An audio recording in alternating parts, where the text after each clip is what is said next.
everybody, so this is my first car review.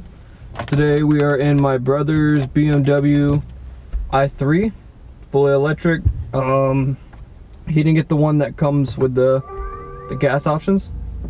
So this car's, it's weird. It looks weird on the outside, that's for sure.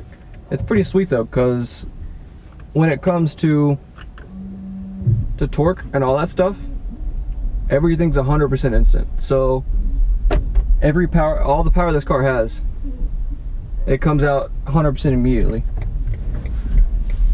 There's a massive screen in the middle here. There's so much space in here, it's ridiculous.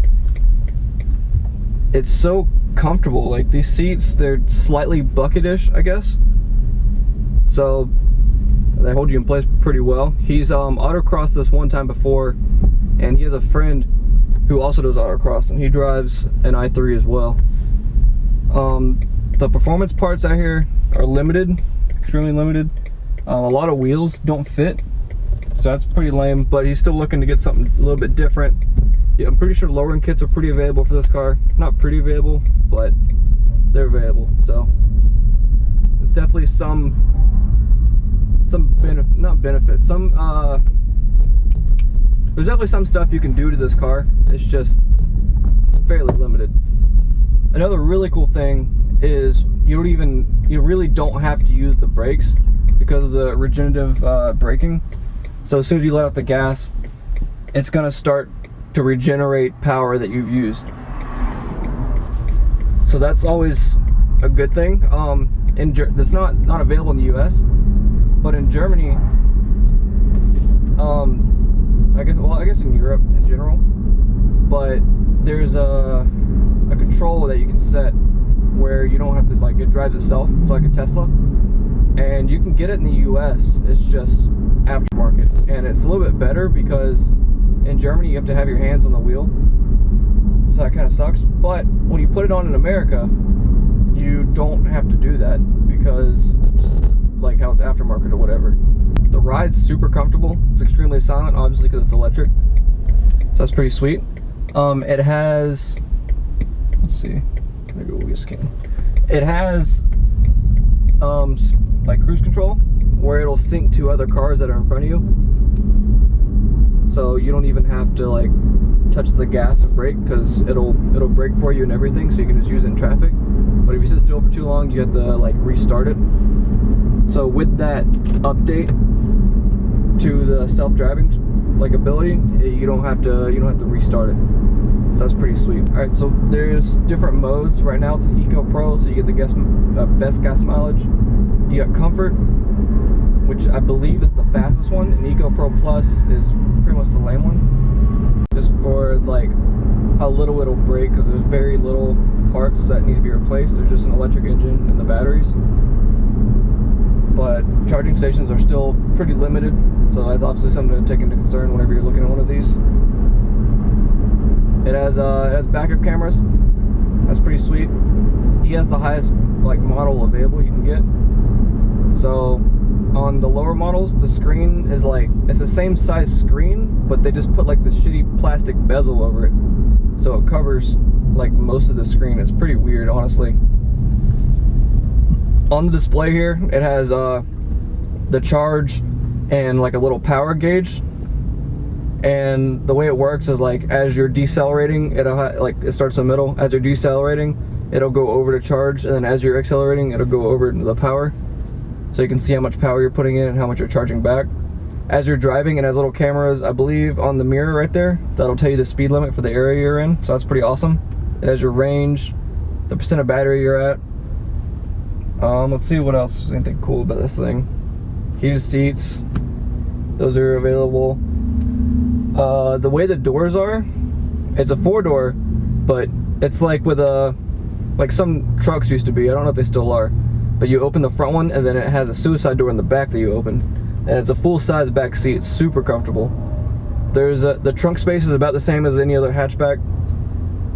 Not bad, not bad. A lot of people get away with it.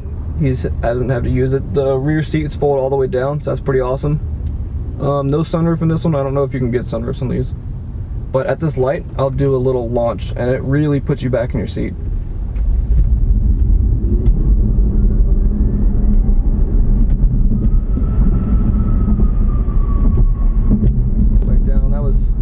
That was 50, just on that little bridge right there.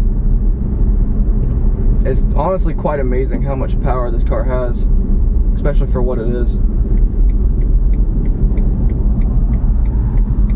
And it has the typical BMW blinkers to where it just clicks up. It doesn't actually like stay in place, which takes some getting used to, but I kind of like it. He had a 335 before this, and it was the same way. It was a little hard to get used to at first, but once you're used to it, it's pretty sick, honestly. I really don't mind it. The sound system here is not bad, completely stock. The dash looks like it goes on for freaking ever, but once it's past the dash, there's like no hood, and where the hood is, it's just a little trunk. It's super small, but I mean, when you're just driving this around as a commuter like he does, you don't really need to do much, honestly. Alright, so another really cool thing about this car is, like I said, when you're stopping, you don't have to use the brakes. So like I'm in right now in a drive-through, when I come up behind this car, I can just take my foot off the brakes and it'll just stop the car and hold it in place. So it's pretty sweet. Another really cool thing when I was talking about autocross is this car is completely made out of carbon fiber. Like, I think it's almost completely made out of carbon fiber. Like the shell is completely made out of carbon fiber for efficiency reasons. And the center of gravity is so low, it just handles like a monster. Like, it looks kind of tall, and it is, because it's like a miniature SUV kind of, I guess. Or a hatchback, whatever. But it handles so well. It's ridiculous, honestly, how it takes the corners, just because of the way the center of gravity is distributed.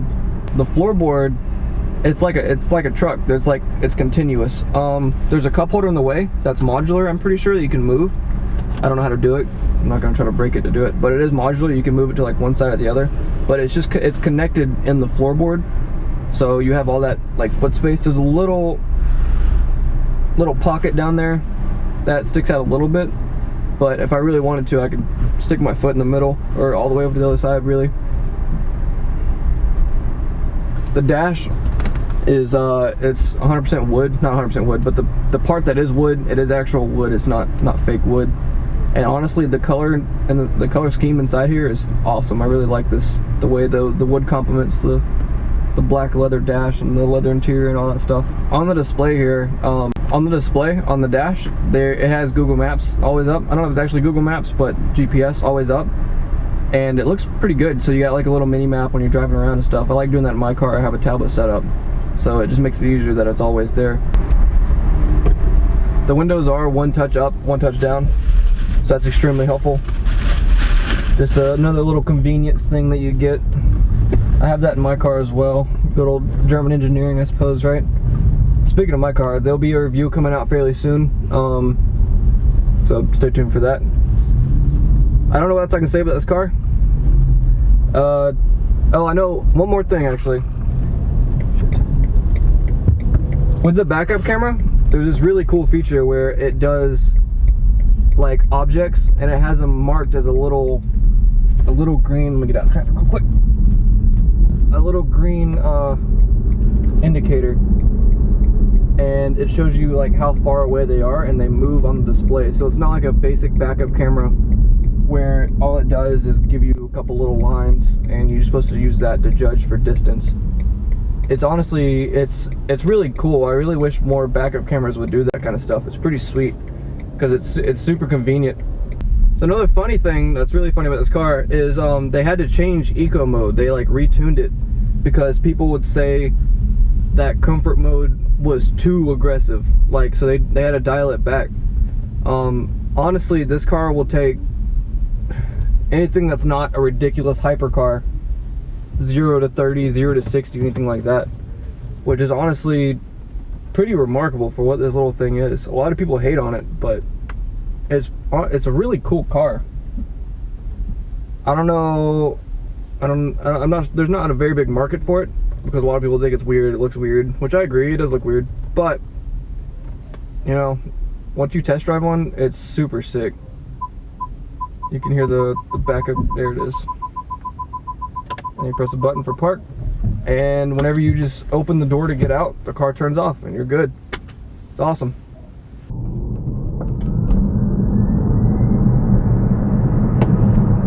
Alright, I don't know what else much more to say about this car. So thank you for watching. I hope you enjoyed my little review of my brother's i3.